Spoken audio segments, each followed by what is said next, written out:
Let's take a look at the subject of Hanukkah, being that it's Kislev already.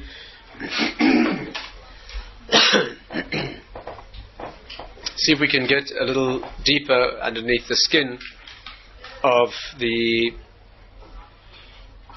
idea, the central idea of Hanukkah this time of year, what it means, place it in context historically and spiritually if we can.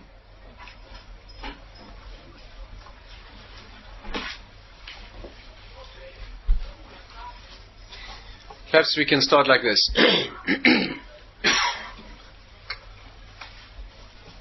You know, when the Rambam talks about, Maimonides talks about what the Greeks did, the battle that the Greeks fought against the Jewish people, he used an expression, he says that they came to negate our religion. Bitlu es dosam, right? Bitlu et datam. That they came to negate the Jewish religion, I guess. It's very hard to translate the word dat, but something like that. They came against our religion, Judaism. That's what they did. And the question really is, what does it mean to negate the religion? It already says that they prevented or prohibited the practice of mitzvahs. They forbade Torah learning. They did that clearly. What additional element? Again, stay with me carefully. Not a simple thing. This. What is the notion of negating your religion, if not to stop you doing mitzvahs and learning Torah? What additional spiritual element is there that's not contained in those terms? To put it another way, during Al Nisim, you know, with what we say on Hanukkah in the benching and in the davening, in the tefillah, the prayers, we say that they came lashkicham torasecha, lashkicham toratecha, to make us forget your Torah. How do you make somebody forget something that he knows? What do you do to make somebody forget something that he knows? What does that mean exactly? Again, apart from the taking us away from the observance, Jewish observance, they came to make us forget. What does that mean? Let's try to analyze this deeply as we can. I hope we'll learn something new. Here. Let's try to place it in context like this. And also learn, if we can, a methodology of analyzing a Torah subject, right? At least from one particular perspective. It will be a tool I hope we'll be able to take further and use. The issue is this. Historically, first of all, you know, Hanukkah fits at an amazing juncture in Jewish history, perhaps one of the most important and most dramatic transitions in the history of the world. Hanukkah took place just after the beginning, close to the beginning of the Second Temple period. Right, the Second Temple, if you want to place it in historical terms, in terms of dating, the Second Temple lasted for over 400 years and was destroyed by the Romans in 70 of the Common Era. So you're talking about 300 odd years, nearly 400 years, 350 years before the beginning of the Common Era. You're talking about 2,350 odd years ago, something like that. The beginning of the Second Temple period was a remarkable time in Jewish history. The reason that it was remarkable, and again we've discussed this from various perspectives before, is because at that time prophecy ended. In fact, right around there, the event of prophecy ending, when the light of the world went dark, as it were, where there's no longer a spiritual message that was clearly heard, was a watershed time in Jewish history. From that time on, there were many Jewish communities that dated history from that moment. Right? There are two ways to date history. One is from the creation of the world, as is our common practice. There's another way to date historical events, to date years, from the year that prophecy ended. What's called in the sources Mishnat Pisuk Nevuah, from the year that prophecy ended. In the Yemenite communities, until very recently, maybe even now, legal documents were dated like that. Legal documents were dated how many years it was after prophecy had ended. Right? Why is that? What does it mean? Essentially, when prophecy ended, the world changed radically.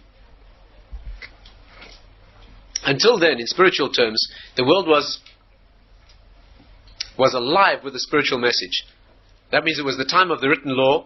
Prophets existed. The Gemara says that there were more than 1,200,000 prophets. I mean, more than 1 million prophets existed over the 1,000 years odd. Which means the Jewish people and the world in general were steeped in in an awareness. People's ordeal then wasn't, atheism like it is now. There was no option then not to believe, if you want to use that English word, in that which is higher. That wasn't the problem. People had other problems. For example, the central problem then was an incredible pull to idolatry, an almost irresistible craving to transcend in consciousness and attach to something beyond in an idolatrous sense. In fact, so much so that the Gemara says the way prophecy ended, and again we'll have to discuss this in much more detail, but the way prophecy ended was that the men of the Great Assembly, the Anshe Knesset Agdola, that convocation of sages who lived around that time, who lived at the beginning of the second Bais, the second temple, they were the ones who ended prophecy. And the reason they did it was because the pull to idolatry was so powerful and so attractive that people were succumbing to it to a degree that made it no longer worth having. Anytime you have a pull to something negative, that's your greatness, because in overcoming it, right, is where you grow. You want to pick up weights in the gymnasium if that's your idea of life. Then you want to pick up weights as heavy as possible, because the heavier the weight that you pick up, the more you build muscle. On the other hand, if you overdo it, you won't build muscle, you'll damage yourself. So when the weights get to be as heavy as you can productively pick up, that's what you want. But when the weights get to a point that they become so heavy that you'll only get damaged, then it's not worth exercise anymore. Right? If you're into a much more sensible and refined sport like heavyweight boxing, for example, then you want to fight people who are more or less on your level, as challenging as possible, but not so good that they break your jaw every time you fight, because then the damage is going to be worse than it's worth. The point, I presume, is clear. And therefore, when the spiritual adversary, namely their temptation to worship idols, became so strong that it was no longer worth the benefit, the men of the Great Assembly said, please keep it and keep its reward. And they exorcised from the human spirit. They surgically extracted from the human psyche the ability to attach to prophecy, the ability to attach to idolatry, the desire to transcend in that sense. And the Gemara has a detailed description of how they did it. Without laboring the point, what they did was, they said, they first of all called up this desire for idolatry, and it came flaming out of the Holy of Holies, the Kodesh Kodashim. Obviously it lives in the holiest place on earth, because the desire to transcend is the holiest and most elevated and refined part of the human psyche. Of course, it can transcend correctly or wrongly, but it's the same ecstasy, right? The human being can transcend and meet and connect with Hashem in a correct form of attachment, or it can transcend in an invalid direction, namely the correct direction, but stop halfway at the intermediaries, which is called idolatry, and that is the temptation. So they brought up this element of the human psyche, which is Kabbalistically denoted as being somewhere here where the tefillin are worn, where a child's skull is open. We'll have to talk about a child's consciousness, very relevant to the subject. Where a baby's skull is open, the fontanelle, you can feel the brain of a child pulsate there, right? This is incidentally why we wear tefillin. Tefillin, the deep Kabbalistic reason, is a reopening of that connection. Right? Tefillin in Kabbalistic writing is called Bekia Samoichin, which means the brain is bursting out there, or the light is bursting in. That's what it is. But this is the source. The source is this organ or faculty in the human soul that can transcend and connect with that which is beyond. There's no ecstasy greater than that, you can imagine. You're talking about a person expanding into that which is infinite, going beyond the self, expanding beyond the limited and finite notion of self into that which is larger. There's no ecstasy or no attraction like that, and that's why it was the most powerful drive in the human experience. The spiritual drive, not the animal drive down, the spiritual drive up. You know, the human being is driven in two directions. He has a yetzer, is a desire to indulge the body on the one side, and on the other, the desire to indulge the ego, or the spirit. Both of those have kosher and unkosher applications. We're talking about the higher one. Usually younger people are more given to concern about pleasures of the body. Older people are more given to concern about dignity and honor and respect and so on. It's like that. A young man usually, his temptations usually are in the flesh, and an older man usually his temptations are in being respected, honored, admired. So it usually goes like that. But that was the desire. And they decided, so they brought it up and they killed it. And when they killed the desire for idolatry, incidentally, a message here that's also important, they thought that they were being given favor. Hashem acceded to their request. And therefore there's a principle in Jewish thinking that when things are going well, ask for more. Ask for more. On the contrary, there's a principle that when you ask when you pray, when you daven, if your request is granted, the first thing you should do is ask for more. Right? When you see In English, you call it finding yourself on a good wicket. Right? That's a local terminology. When the wicket is good, you take advantage. Right? It's called in Hebrew an es rotzoin. Means you see that your wishes are being granted. That's the time for. Right? That's the time. When you go and ask your boss for a favor, right? And without a moment's hesitation, he says, "Absolutely no problem." Then ask him for a raise. Then ask him for a day off. That's the time, right? That's the time until he says no. They take advantage.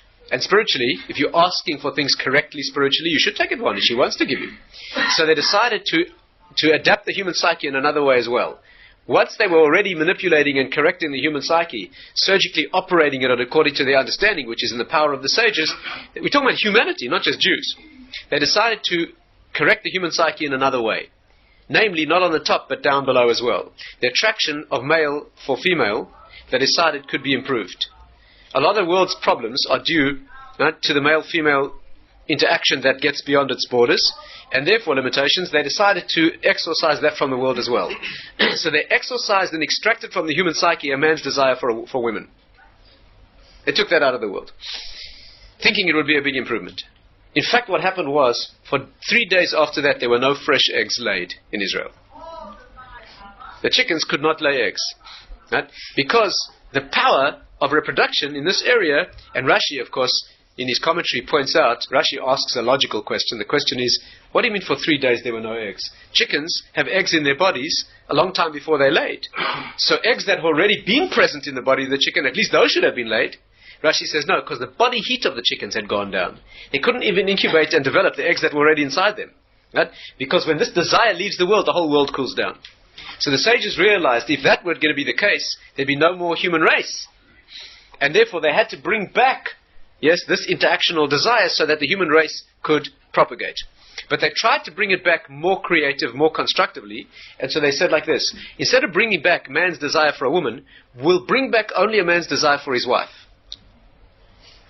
A man will no longer have a feeling for a woman other than his wife. Can you imagine what the world would look like? And they tried. But they got a note from heaven that was written, Min Shemaya lo yahavi palga. From heaven they do not give halves. Meaning, it's an important message, I'm bringing this out for a reason. That means spiritually, you either have it or you don't. If there's an organ in the body, right, let's say the liver, and you take out the organ, you take out that organ, you lose all the functions of the liver. You can't take an organ out of the body and expect half the functions to remain. And therefore, a person either has this drive and desire or they don't. You can't take out half of it. And therefore they were forced to bring it back in general. But they managed to modify it slightly, which is a remarkable thing, not our subject tonight, is that from that generation on, they managed to reinstill in the human heart, in the male psyche, an attraction for women in general, but not for his close relatives. And from that time on, men no longer had a natural drive for his sister or mother, right? Which was a big spiritual improvement. Yeah, and that's why people today naturally, of course it can be stimulated, you can train yourself in any perversion. You can cook, you can create a desire for almost anything, in case you hadn't noticed. But people no longer have a natural desire for a close first-degree relative. That was part of the work on shakeness and Sagdal. I'm mentioning this for a reason, as you'll see shortly. So what happened was they took out of the human mind the desire for idolatry, which was, and that's why people today no longer have a craving to worship fetishes or to transcend in a way that has a focus that is other than the divine, right?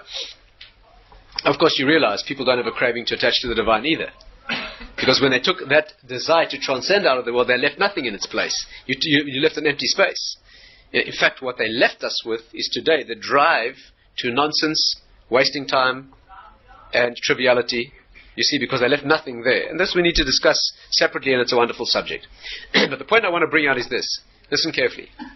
At the moment when they took out of the human heart and human mind and human consciousness the ability, the desire to connect with that which is transcendent in the idolatrous sense, they at the same time were forced to extract and remove from the human psyche the ability to be a prophet.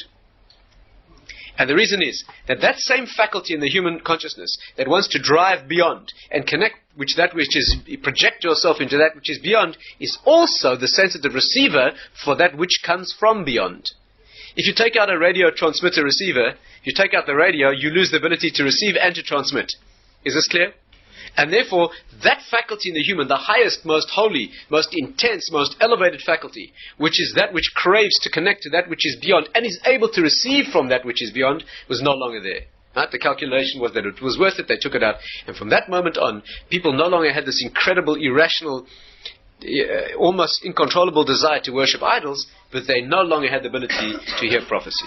And from that moment on, prophecy ended. The Gemara says, from then on, prophecy exists only among children, dogs, and insane people. Dogs or animals in general, and people who are technically insane. Now, we'll have to understand what that means and why, and I hope to be able to share with you some insight into that. But that's what happened. And from that time on, there was no experience of prophecy, and that's why nobody knows the future. Nobody knows the future. Astrology does not tell the future. It tells certain currents of energy that can be projected into the future. There is no ability to tell the future anymore, because that's the function of prophecy. It cannot be done. If you know how to access the wisdom of children, or animals, or insane people, you can get clues. Because there are vestiges of prophecy there, and there are methods of doing that, which is not our subject tonight. But prophecy as such, in a cogent, cohesive fashion, no longer exists. Now, at that moment, the world may be said to have gone dark. Prophecy had left the world, and we entered the zone of the oral law, the wisdom of the sages, where human beings must construct with their own insight and wisdom and Torah wisdom, reconstruct the truth and their own path in the world. You no longer have an absolute point of reference, namely a prophet, to go and ask questions and being able to transcend up to the root. That's when Hanukkah happened. So stay carefully with me for the context. Immediately on that occasion, when prophecy ended, a number of things happened. Now, first of all, that generation who had last seen prophets was Shimon HaTzadik. Shimon HaTzadik was a remnant of the men of the Great Assembly and met Alexander the Great. Alexander marched against Israel, met Shimon HaTzadik and withdrew. 2 generations later, Hanukkah occurred. The leader of the Jewish people after Shimon HaTzadik. Shimon HaTzadik was the last sage leader of the Jewish people, during whose time the miracle of the oil burning miraculously in the temple continued. Sometimes yes and sometimes not, but there was still that evidence of a divine presence. There was still, although there was no prophecy, there was still a vestige of that miraculous event. Why it was oil, why it was a flame that burns, we have to discuss if there's time as well. That was the miracle that occurred, which Hanukkah picked up and echoed. After Shimon HaTzadik, who was the last to have seen the prophets, the men of the Great Assembly, lived a man called Antignois Ish Soicha, already a Greek name, the leader of the Jewish people. And Antignois had students who for the first time went off the path in terms of Jewish ideological deviation. His 2 students were Tzadok and Baitus. Tzadok became the leader of the people called the Tzdukim, the Sadducees, who were a reforming deviationist branch away from Torah true ideology. They could do that because there were no prophets. Nobody could ever deviate like that when there were prophets. During the generation of the prophets, there was no argument about anything in Torah, an unresolved argument. There were no halachic disputes at all, because you could always refer to the clarity of prophecy. Not that the prophets taught halachic material, but they simply brought it down from Sinai, and there was total clarity. For the first time, immediately upon prophecy ending, this deviation began. And you could say whatever you wanted, because there was no point of reference in the higher world in prophecy. The next generation was Yosef ben Yazi, Yosef ben Yochanan, the 2 great leaders, one of whom was killed by the Greeks at the Chanuka period. Yes? And in the next generation, right then, was the next leader was Yoshua ben Prachiah, who was one of the great sages of that generation, whose student was the founder of Christianity. Another movement that split off into an ideological path completely opposed to Torah. And again, there was no point of reference in prophecy to say that. Just, you see what's happening. Prophecy brings down the Torah message clearly. Immediately upon that disappearing, the thing branches off into any number of deviationist paths, because there's no point of reference anymore. Yosef ben Yezer, in fact, was the one who was killed by the Greeks. No.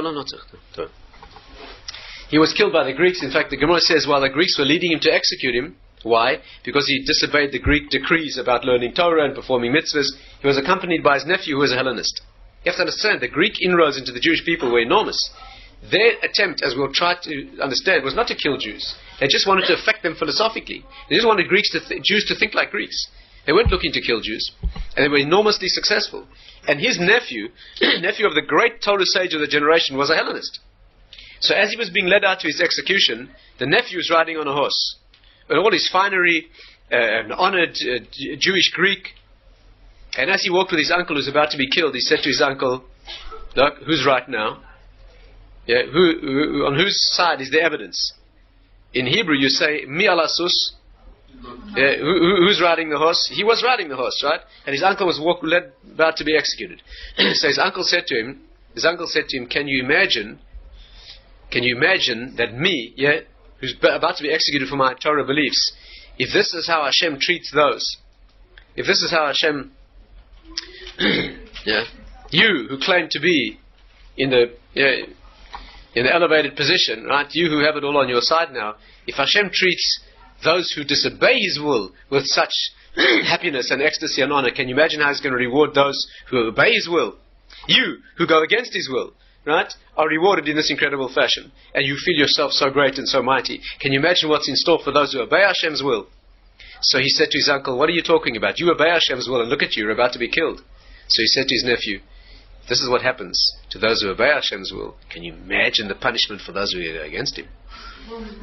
That's what he said to him, and that changed his life radically, and that's what happened. But you see, the debate here was between the sage of the Jewish people, defeated by the Greeks, as it were, and the Jew who had become a Hellenist, who had taken their part. This was the battle. That battle took place at that juncture in Jewish history when there was no more prophecy, and that's exactly what the Greeks did. Let's understand carefully. Amazing, amazing thing. The Greeks came at a time when wisdom in the world was no longer prophetic and spiritual, but was empirical and scientific. That is what the Greeks did. Greek philosophy, understand this deeply, deeply. There's no more important message, because that's our battle. That's our battle. We're not fighting. Yeah, you have to understand. We got two ideological courses that go against us. One is the Ishmael type of energy, right?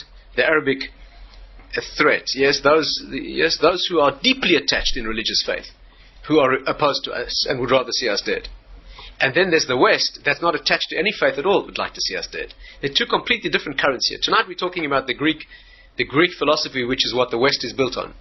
And it's not a religious doctrine. It's a non-religious, anti-religious doctrine. That the only thing that is real, which is empirical, scientific, you can experience, you can explore philosophically, you can put in a lab, you can test. That's what the Greeks came to teach. And the Jewish message is that there's more than that. And the Greeks came to stamp out the idea that there's more than that. And the Greeks could do it because they came at a point in history where there was no evidence at all that there is anything more. You could never do this in the age of prophecy. The Greeks came at that juncture where prophecy no longer was, and therefore they could say, look at the world. Look at the world. You see any evidence? Prove it. And if you ever try to prove to a Greek your spiritual understanding, he will always win the argument. Because it comes down to proofs, it's all on his side. And you want to prove that which the heart knows, that which is no longer evident in prophecy, that which is no longer confirmed by the miraculous. There's no evidence like that. And therefore you will no chance. And it's in the private depth of a Jewish heart that little flame has to burn, that has to defeat the Greeks. But there's evidence on all evidence on their side. You know the battle of Gog and Magog, the final pre-Messianic showdown. Gog and Magog are the grandchildren of Greece. If you trace the genealogy in Torah, you'll see they're the Greeks. The final showdown, you know that the Roman Empire, in whose domain we live now, had no ideology. The Rambam says all the Romans did was lahashlit. They came to take the Greek philosophy, lahashlit al kol ha'olam, to impose on the whole world Greek culture. Again, the culture of the West is not Roman, it's Greek.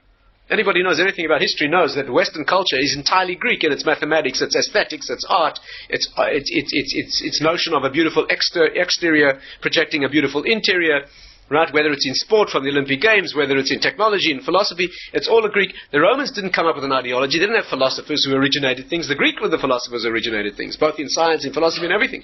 The Romans spread that into an international culture. That's what they did. They were the might behind the ideology and the philosophy of Greece.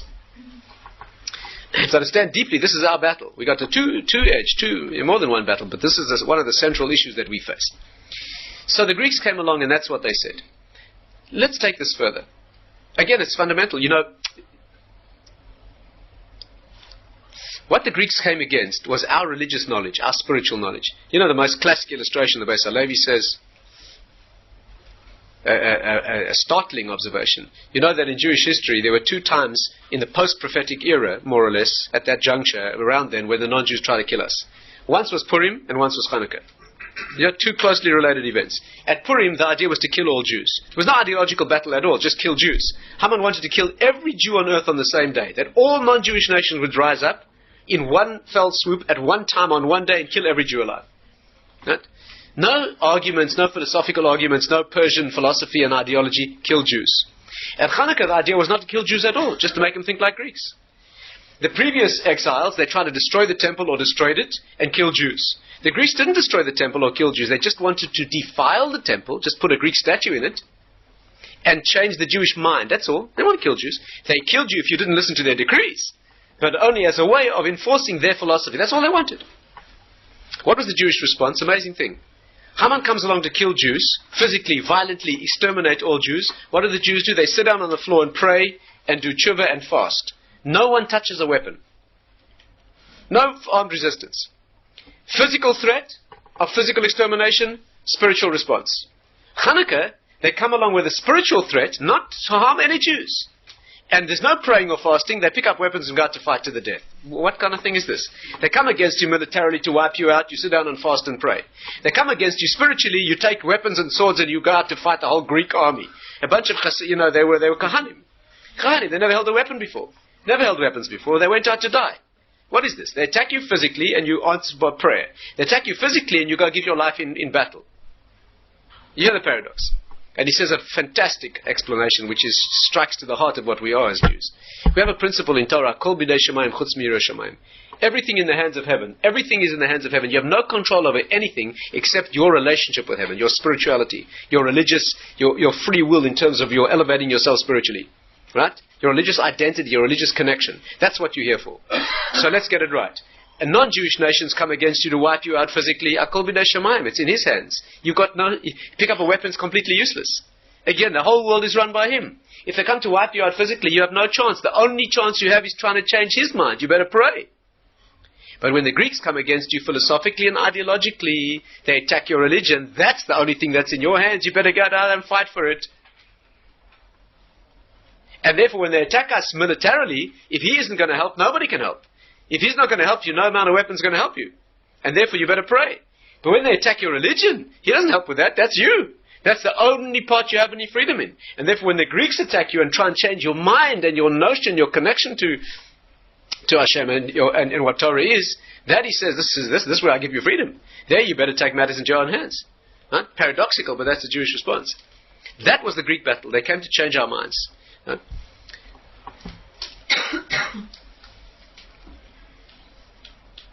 Let's take it a little further. Let's track it historically. First of all, whenever we look for things and analyze them from a Torah perspective, there's a methodology. First of all, we look in our own. We look in Torah. Where does it talk about this in Torah? Let me share with you two insights. One in Tanakh, in the written law, where this is predicted, presaged if you like, and another in the oral law in the Talmud. Where is this Greek battle, the battle against Greek ideology? Where is it discussed in our sources? So again, we don't have time to go into the full details, but much as we can. In Tanakh, we have a principle, first of all, I presume we're all familiar. All dangers that attack the Jewish people begin with us ourselves. All enemies start within. No non-Jewish enemy can touch us unless we have that vulnerability, that weakness within ourselves.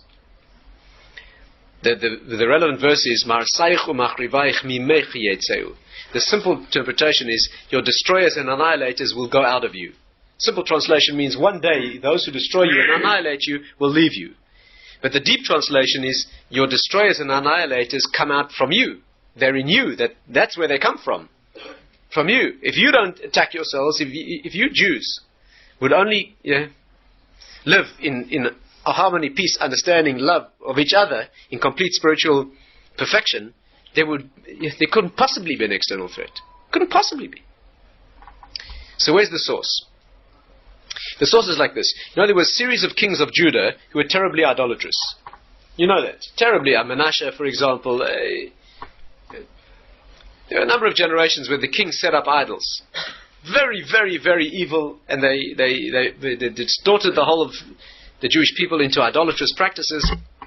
There was one of them called Jehoiakim, who came along with a novel,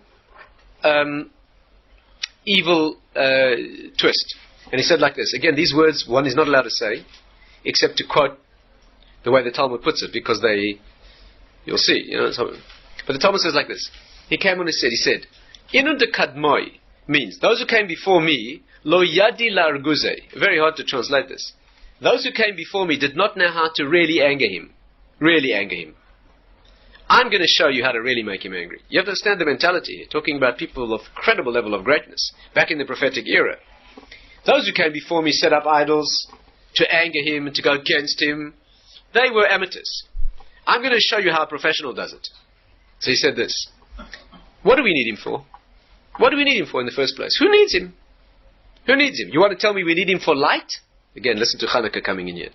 You want to tell me we need him for light? In modern English we would say energy, emanation from the sun that keeps all life going. We need him for light? We can manage without his light. We have our own. The Gemara quotes some substance that he mentioned. It's not clear to us technically what it means. I imagine it means some sort of phosphorescent or luminous substance that gives off its own light.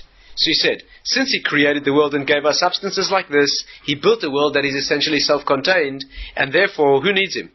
We don't need him. We are self-sufficient. We can manage quite well without him.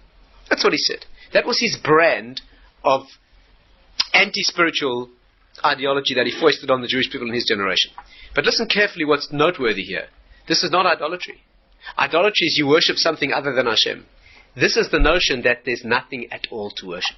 We are self-contained, fully self-generating, self-maintaining. We don't need anybody else. That's the source of Greek philosophy. Greek philosophy is what's real, is what you can measure, put in a lab, empirically test, philosophically examine, and the West is built on that. Do you understand what's happening? The West is not built on idolatrous notions that you worship the sun and the moon and the stars and the zodiac. That's not Western philosophy. Western philosophy now is what you call atheistic. Atheistic doesn't mean that God doesn't exist. By the way, throughout all of human history, nobody ever supposed that God does not exist. That is so stupid and so untenable that no one suggested it. What they suggested was, of course there's a God. How could the world have come into existence? But he's now irrelevant. He's busy doing other things. He made it, wound it up, and it's running, and now he's irrelevant. We don't need him. That was, the notion that there's no such thing as God is the child of modern philosophy. Only now in the world's history have they come to such a notion. That never was the case. The worst idolaters always knew about God and related to him. Only they said that we can relate to intermediaries. And this philosophy was, he's disappeared, he's irrelevant. Yehoiakim didn't say God does not exist. He said we can do without him. That was the beginning of the notion of Greece entertaining the idea of a divorced world, a world that is sufficient unto itself. Now, let's take the next source. The Talmud puts it like this. This is worth tremendous concentration because of a fundamental and a fascinating message here. And here's where you'll find the Greek in yourself, unfortunately. Yeah, it's right here, the Greek. It's not some philosophy written in an old textbook. The problem with the Greeks is this is where he lives. Here and here, there's a problem. And you think I'm exaggerating? Yeah. I'll try and prove it to you. The Talmud says like this. What's the language? Lashkicham terosecha, to make them forget the Torah. So a Jew, when he analyzes a subject like this, he researches, where do we find that terminology? Where do we find in the Talmud the terminology of a person forgetting Torah? Where do we find that? We find it in the birth of a child. Stay carefully with the thinking here. The Talmud says, and we've discussed this in other contexts, when a child is born, when a child is in the womb, he's taught the whole Torah. An angel teaches him the whole Torah, he knows it all, he sees from one end of the world together, he has a light, listen to Hanukkah again, a light lit above his head, and by that light he sees from one end of the world, this is called Or HaGanuz, the hidden light that illuminates the whole world, by which you see through things, which incidentally the menorah in the Mishkan, the menorah in the Mishkan gave that kind of a light. During the years in the desert when that burned, you didn't see things, you saw through things. Right? The same light that had burned for the 36 hours that Adam had experienced it. Adam, the 12 hours that he found himself in existence on Friday, and the 24 hours of the first Shabbos on the earth, right? Adam experienced this supernal light, even after the sin. Only on Saturday night, once the Shabbos it went dark, that's when he discovered fire, where we make Havdalah with fire on Saturday night. But for 36 hours of his life, he saw this light that is the supernal light, the creation light. The Rokach says that's why we light 36 candles on Hanukkah. We light 1 plus 2 plus 3 plus 4, and if you're a mathematical genius like me, you'll know that adds out to 36. Why do we add 36 lights on Hanukkah? Because 36 each one for an hour of the original primal creation light that man experienced. It's a rekindling of that light in a very, very, very small reflection that we do of that original light of creation. The child in the womb has this light lit above his head. You know what it means. What does it mean to see the whole world by a light lit above your head? That doesn't make sense.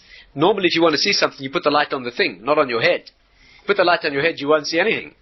This means the light within the head. This means the inner knowledge, the spiritual knowledge is what illuminates the whole world. That's what a child sees from one end of the world, and there's a whole Torah, his whole future, his whole destiny, As he's born, an angel comes, v'sotro al piv, strikes him on the mouth, u'meshakha es kol haTorah, and makes him forget the Torah. Same language as is used by the Greeks, making us forget the Torah, is what the Talmud says. The child is forced to forget the whole Torah. And he's born as a little baby who knows nothing. What's the purpose of this is not tonight's discussion. We've discussed it before. The purpose is to give you a spiritual wisdom that's intrinsic and inherent in you, and then to cause you to forget it, so you spend your life recapturing and going back and redeveloping that which was once inner wisdom. And that's why when you learn something spiritually true, you do not have a sense of learning something, you have a sense of recognizing something, because it is already within, and that's how you resonate and you know it's true. And we've discussed this idea before. But as the child's born, this angel strikes him and he loses his whole Torah knowledge. He's born as a child who knows nothing. The purpose being to struggle through life to regain that wisdom and get back in the end to the wisdom that he had first for free, this time having made it his own. I think I mentioned to you once that the Gaon of Vilna says that when you die, the Gemara says 3 angels come to greet you. One comes to add up all your mitzvahs, one comes to add up all your averis, and one comes to see where's the Torah you produced in the world. What did you produce in terms of Torah? The Gaon of Vilna says when that 3rd angel comes to greet you, you recognize his face. It turns out to be the angel who learned Torah with you when you were unborn in the womb, and now at the end of your life he's coming to see, did you do it? That incredible wisdom that we shared together, that amazing partnership, that chavrusa that we had together. Now, after a lifetime of effort, have you brought that into fruition? That's what it is. But as the child's born, he forgets this wisdom. What does this mean? What does it mean? How does he forget his wisdom? What does it mean? How does that process happen? Stay with me in detail. The Maharal puts it like this. Amazing secret here. What is the meaning of a blow on the mouth? The angel strikes him on the mouth. If you would like to make somebody forget something, you hit them on the head. Hard. You hit them on the mouth. Why is a blow on the mouth the causing of forgetfulness? Says the Maharal. The blow on the mouth is the gift of speech. A blow always is an invitation to grow in spiritual terms. Right? I'm not going to go into why that is now, but that's the case. A blow always means a demonstration of your deficiency, and you feel the deficiency, and then you're motivated to expand into that area and reach your shlemus, reach your perfection. The blow on the mouth is the gift of speech. As soon as the child gets the rudiments of the ability to express himself in speech, he loses his spiritual wisdom. And the reason is this. And here's the key. Spiritual wisdom is beyond words. Technological wisdom is only in words. Right? Again, if you want to know if you understood something technical, see if you can explain it. If you can't explain it clearly, you did not understand it. A technological, mathematical, logical process. If you cannot express it, you didn't understand it. If you can't put it into a diagram, into words, you did not understand it. But spiritual things, if you can put into words, you did not understand. Because spiritual things go beyond words. Things that are meaningful, things relating to the world of meaning, expressly and specifically and only live beyond words. Let me try to illustrate.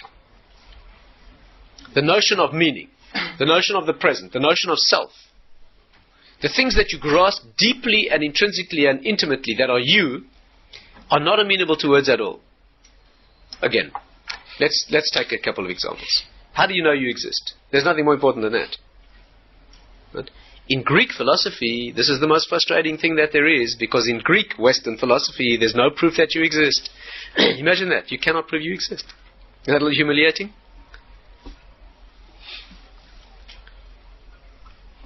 This is something you have to know. A lecturer was once teaching his philosophy students that in technical philosophy, there's no proof of your own existence. So one student got very distressed. And after working on it for a week, he came back to the professor in a great panic. He said, "Professor, you have to tell me, do I exist?" I don't. So the professor said to him, "Who wishes to know?"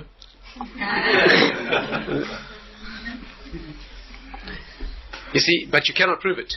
The most important things in life are not amenable to demonstration and words. Let me give you a test of this. How do you know you're awake right now? I mean, those of you who are. Those of you who are awake. How do you know you're awake? How do you cannot know. Or put it another way, you know because you know. There's no proof. What are you going to pinch yourself? You could be dreaming that you're pinching yourself. When you dream, you think you're awake. That's why dreams are so terrifying. They're so ecstatic. Yeah? You don't know you're dreaming. You think you're awake. Otherwise you wouldn't be terrified. So maybe you're at home in bed, sleeping, dreaming that you're here listening to a lecture. You cannot disprove that. But you know it's not so. How do you know it? By something that's got nothing to do with words, demonstrations, articulate expression. How do you know you're a man and not a woman? Do you think it's only because your body has an experience? How do you know you're Jewish? Do you think it's technical knowledge only that you were told? How do you know that there's a meaning to your life? How do you know that a love relationship you have with somebody very close to is actually meaningful and not just a biological, chemical? How do you know you have free will? When you come to a free will decision in life and you can go right or left, and you choose, and you know you made a heroic decision, and the scientist tells you that was just the output of your inputs. That was biochemistry, genetics, environment, and you know it's wrong. You'll never prove it. On the contrary, if there are proofs, they're on his side. These are things you know beyond words. That is Torah.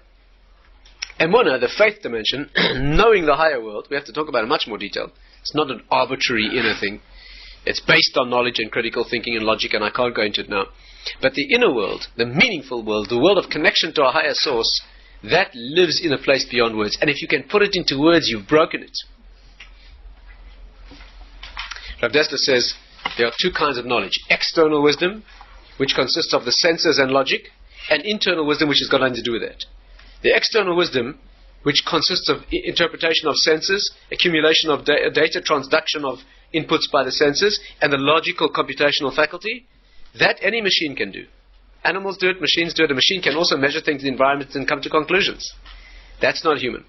What's human is what a machine cannot do. It's the inner vision, the knowledge of self, the consciousness, the knowledge of self, knowledge that no machine can have. And Western problem, that's a legacy of Greece, is the only tool they admit is the external one. They completely negate the internal tool. So even when they try and examine internal things, they use the external tool. How does Greek philosophy approach the problem of knowledge of self? Let's try and prove it intellectually. And of course it always breaks down. Rav Dessler says the external wisdom is like a camera. A camera can take a picture of anything in the world except the camera. If you want to do that, you've got to use another tool. Do you understand the problem that they've given us? They tell us there's no such thing as internal things. You want to talk about it? Consciousness? All right, let's do it on our terms. Let's talk about it in mathematical sense. You've killed it. You've destroyed it. Those are the terms that kill it. This is not where it can live. Is the point clear? When the child is born and he's got the ability, he leaves the womb with its spiritual light and he comes into the world of articulate expression, he loses spiritual wisdom because he's in a world of the finite. Moshe Rabbeinu, he could not speak properly. Why? Because he was holding in a world of spiritual wisdom where those things can't be put into words. This wasn't a defect, it was his perfection. He couldn't speak because the things that he knew were divine in their amplitude, they were divine in their expansion, they were spiritual, they were all interconnected into the oneness of the universe. You can't say those things. After the Torah was given, he spoke normally because then the miracle of infinite wisdom in finite words had been done. But until then, he couldn't speak. Another example. Kabbalistic wisdom. I know you're not interested in this, but I'll mention it. Kabbalistic wisdom. The Torah terminology for Kabbalistic wisdom is sod. Sod means that which is secret. So the unschooled, unsophisticated ear thinks that it's a secret because no one told you yet. One day they'll tell you. One day when you've got a long white beard, or if you're a man, a longer white beard, they will tell you, some ancient sage in the ancient, old city of Jerusalem will meet you and tell you the secrets. That's not the kind of secret we mean. This is not secret because nobody told you. Sod means that which nobody could ever tell you because there aren't any words for these things. It's always a secret. That's incidentally why the master teaches his disciple only in general terms. He's not allowed to tell him the details. Not because he's not allowed to, because you can't say the details. He has to guide him so that he gets his understanding himself. The great Torah sages were very careful not to speak an idea in Torah until they were sure that it had become part of them. Because they were concerned that if you bring it down into words, you lose its expansion. Rav Simcha Zissel once waited 25 years before sharing a deep Torah idea with his students because he was concerned that if he would speak it out, he would reduce it and lose it. Incidentally, many people, if you know anybody, if you have in your family somebody who went through the European experience 60 years ago, you'll find many of those people never spoke about it again, ever. It's a common phenomenon. Most people think because it's too painful they didn't speak. It's not the reason. The reason they never spoke about it is because you cannot speak about such things. You can't put those things into words. You can't even begin. Any words about it would just be a travesty of trivialization. And if you work in therapy, if you know anything about psychology or therapy, you know that when somebody's carrying a pain too big to bear, a very effective method of therapy is get them to speak about it. Because if they can bring it out into a finite number of words, and when it happens it often pours out, then it begins to become manageable. Incidentally, it should be plain to you now, if you've been thinking with me, why are children, animals, and insane people able to connect to prophecy? Because these are three areas of intelligence where logical, verbal, articulate expression is damaged. And when the logical, finite, conventional, limiting packages of the expression, articulate expression of words, when that's damaged, the inner wisdom can be there. Of course, you can't get to it because there's no vehicle to express it. That's what animals, children too young to articulate, and people who are logically insane, where there's disintegration of intelligence, they're not limited by these things, which are fantastic tools in terms of articulate expression and logic, technological knowledge, but they are terribly damaging to the inner wisdom. Human being, to be human, you have to be a Jew. You have to be listen carefully, you have to have a highly developed external, technological, mathematical, critically logical, radically logical mind. At the same time, you have to allow to flourish an inner wisdom that is the converse of this external wisdom. And what the Greeks have done to us, they allow only one tool. And once they've done that, they're safe. Because you can think about religion and spirituality and emunah and consciousness all you like, but if you're only allowed to think about it in the Greek terms of the finite, you damage it and kill it immediately. And that's what they've done. And if you think you're not Greek, you're 100% Greek. 99.999. And that's why you don't think. You talk to yourself in words. Knowledge, spiritual knowledge, does not go in words. You know things as they are. But they've trained us not to think like that, except how do most of us think? We have a conversation. We've got this running, pathetic, idiotic, infantile talk show that's going on with the questioner doesn't know what he's asking and the answer doesn't. It's a culture we live in. If you have the misfortune to turn on the radio ever, you'll hear some idiot asking a question that's completely irrelevant of some other idiot who's got no knowledge about the subject. And you know what this is? What do you think about the government's policy on this and that? He had the faintest clue what the government's policy is, what the facts on the ground are, he gives a comment, and it's broadcast for the whole nation. And people listen. Now, what hope is there for the spirit after that nonsense? But the worst thing is, not on the radio, it's in here. The way you think about things, the way you think about things is, you talk to yourself. And not only that, you don't even listen. While you're busy talking, you're already running around thinking what you're going to answer. And you've got this infantile conversation going on, you never actually know anything. How do you solve a human problem? You've got a problem with a person, how do you solve it? You know you solve it. You talk to yourself, you say, well, I'll say this and this and this, and then they'll say that and that and that, then I'll say that. You run through a conversation, you don't actually allow yourself to know. The exercise of knowing is called meditation.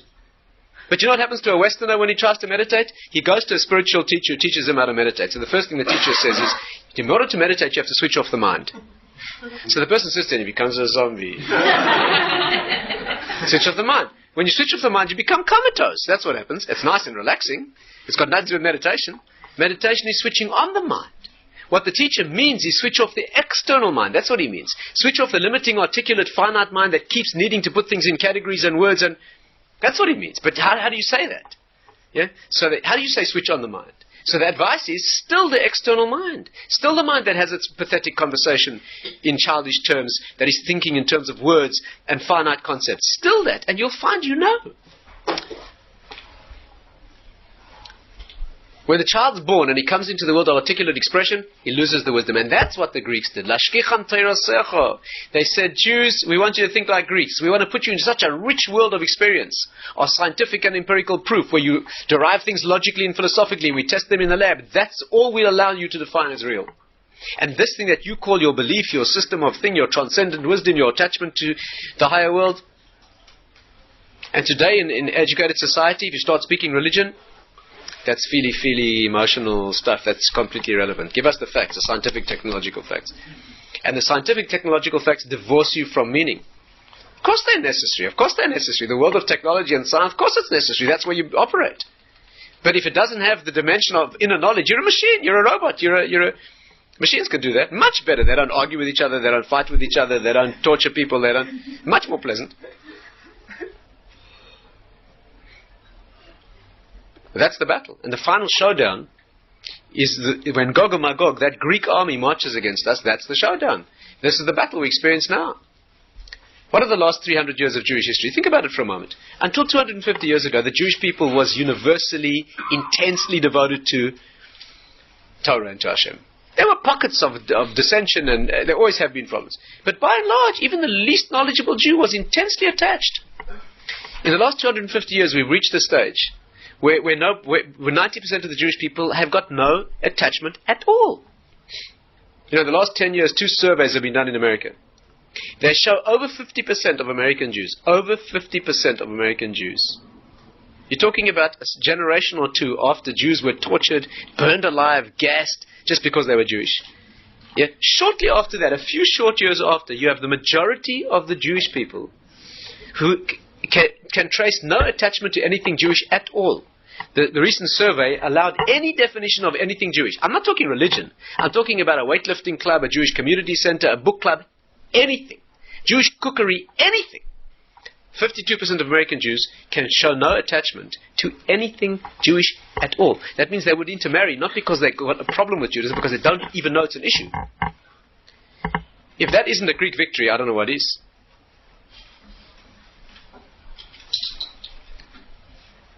The final showdown is the showdown.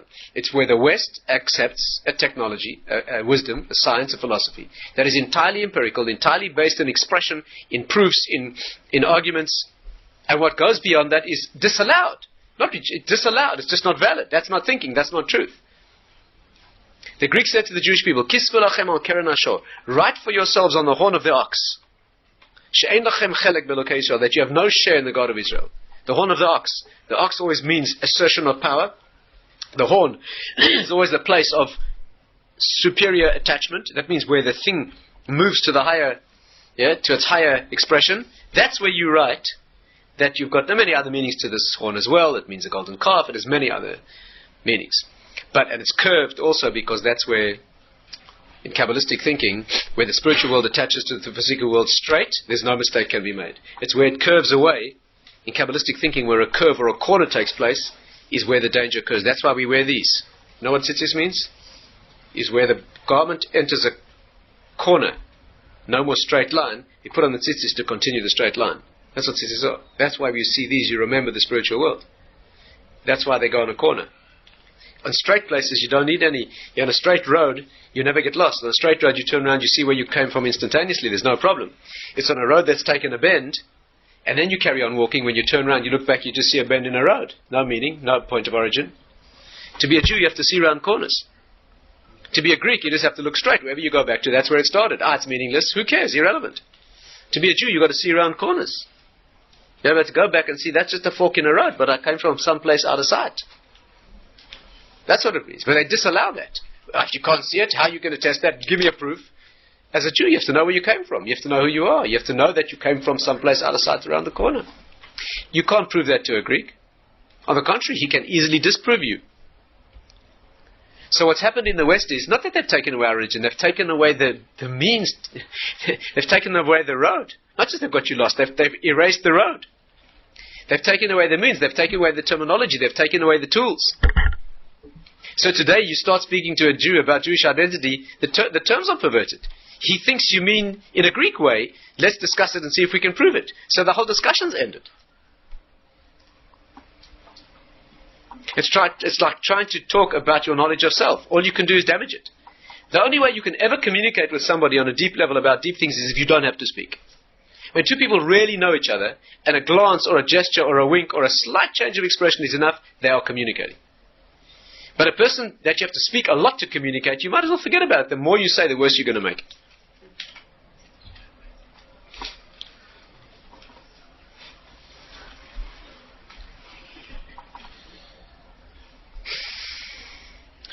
All this talk is useless, obviously, because all words. It's all Greek. All Greek. It's all Greek words.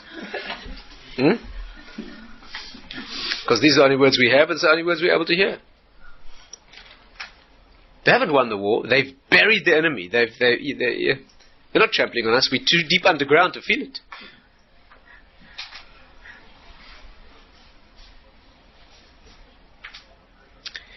That's what Hanukkah is. Hanukkah is a reassertion of that inner dimension. It's a reassertion of that inner dimension. It's a rekindling of that original light. The light of the menorah. That's what a Jew has to do. That's what it is. Why is it oil? Why is it oil? Do you know what oil means? In Kabbalistic, in deeper wisdom, oil means chokhmah, wisdom, Torah wisdom. The Gemara asks about why people of a certain place were so deep and wise, they were habituated to drink a lot of olive oil. Why oil? Because shemen in Hebrew is the same word as shmoneh, which means 8. Shemen in Hebrew means that which goes beyond. Shamein means expanded. Shmoneh is 8. The natural world consists of 7 parts, 7 colors in the spectrum. Yes, 7. The whole natural world is comprised of 7. That's what the Greek world is. Right? 6 sides, 3 dimensions, 6 sides. The 7th which bonds them into an element that transcends the components but is still visibly there. And we say we go to 8. And that's why oil, shemen, shmoneh, goes to the 8th dimension which transcends. And Hanukkah is 8 days for that reason. Circumcision's on the 8th day because it takes the physicality of the body and it gives it the spiritual ability to transcend. The word shmon in Hebrew, which spells 8, if you rearrange the letters, it spells neshama. The soul, which is that which transcends the body. And if you rearrange it again, it spells mishnah, which is where the written and oral law meet, transcending. One transcends the other. That's the battle. And so they entered the temple and rededicated, and they found the oil that was pure. Contamination of oil, you have to understand, isn't only a ritual problem. It's a spiritual problem. Contaminating the oil means the Greek came in and they contaminated the Jewish mind. That's what they want. They want the inner sanctum of Jewish holiness, and say that's what they wanted. They want to kill us. Go and do something worse. Something that's worth going out and fighting if you've never held a weapon before. Because nothing else once they've extracted your mind. That's what they did. And the Chashmonaim, they came in and they took that oil. That's why they were Kohanim, they were priests, those who reconnect to the higher world. The Maharal says that the word Kohen, how beautifully can you say it? The word Kohen, in Hebrew, Kohen, adds up to 75. What does that mean? Exactly between 7 and 8. 7 is the natural world, 8 is the transcendent world. The Kohen is the one who stands between the two, takes off his shoes, leaves the physical plane, goes into the sanctuary of the Mikdash, the holy zone, and connects us to him and him to us. So they were the ones who came in and made the reconnection with oil, which is the 8th element, for 8 days, and it burned miraculously again, showing again the dimension of prophetic and miraculous in the natural, which is where we are as Jews. We lift the natural to the miraculous.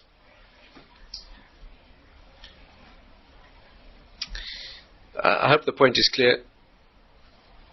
That's the battle. And so on Hanukkah, when you light that small light in your window, you have to understand what you're doing. It's sort of an ancient ritual of Jewish kind of, they put, trees. So we put... You have to understand, you're living in a world that is thoroughly a Greek world. It's a world in which the definition of reality is that which is Greek.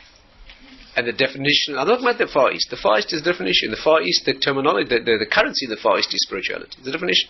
That's separated from us. In the West, where we live, our destiny of interaction with the West is with the philosophy of empirical scientific wisdom.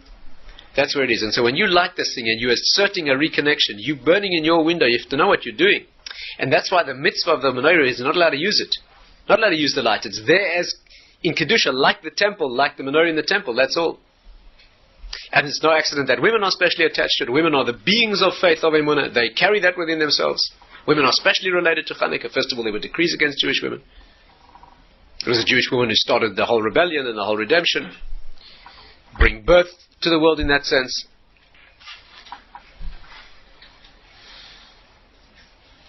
That's what it is. You light that light in the window, the inner kavana. If you want to know what you should feel when you're lighting that thing, what you're making a statement that shines out from your window against the whole culture. That's what you are. Making a statement, right? You're making a statement of inner wisdom that is silent, that can only be known in silence. It's a meditation of training yourself to know things beyond words as they actually are, which is what Torah is. Torah is a vessel of immaculate, impeccable logical structure that carries within it a soul that goes beyond logic. and it thrives off, and it's because of the logic, and yet transcends it. That's what Torah is. As you light that light, which is made of pure olive oil, in a Jewish window, you're shining a message out to the world that this celebrates that which is miraculous. And that's the final battle. The way to handle the battle is not to be Greeks better than them. What does the Jewish people become? We out-Greek the Greeks. That's what we're going to do. That's what we are, Jewish people. Have Olympic Games, no? Expose the body and go out and show that the body is paramount. And they run with a torch from Olympus and say, we'll have Maccabi Games. That's what we'll do. Okay, they're told to run from Modi'in. Can you imagine who's turning in his grave? Nothing wrong with sport. But is he going to do the Jewish version of what the Greeks... You're supposed to be again? It's too heartbreaking to go into. Anyway, the point is that that's the philosophy, that might is right, intellect is right, that which is provable, that which is demonstrable. That's where it's at. And Judaism says that's where it begins. That's only the substrate. That's only the training of the intelligence. That's only the 7 lower dimensions that have to be mastered. But then you have to go beyond that. Otherwise you're a machine, you're a zombie, you're a cheap talk show. That's the faculty of silence. Right? It means developing the ability to be silent and to know things. That's the first tool of spiritual development, the world of faith. The world of Emunah lives, thrives only in that dimension that goes beyond. Essentially meditational. Without that meditation, life... They used to pray in the old days, the Jewish people used to prepare themselves in meditation for an hour before every tefillah, and an hour to come down afterwards. They spend 9 hours a day in that exercise before connecting to the source. It's a deep meditation where the mind is completely silenced, the external mind. Anyway, this is the idea. The idea of Hanukkah, Mitzvah Hashem, this year should be a little different. Instead of being engaged in this absolute flood of meaningless chatter, each word of which means less than the previous, right? Is a Jew has to be selective. You have to understand how to take that which is necessary logically as a substrate of your basis of your intellect, and from there you have to learn how to connect it to that which is meaningful, which essentially is beyond words, not illogical. It's a different kind of logic. It's a transcendent form of logic, where things are known as they are, where the meaning is felt, known, expresses itself in the silence of inner knowledge. Okay, we'll stop. Thank you.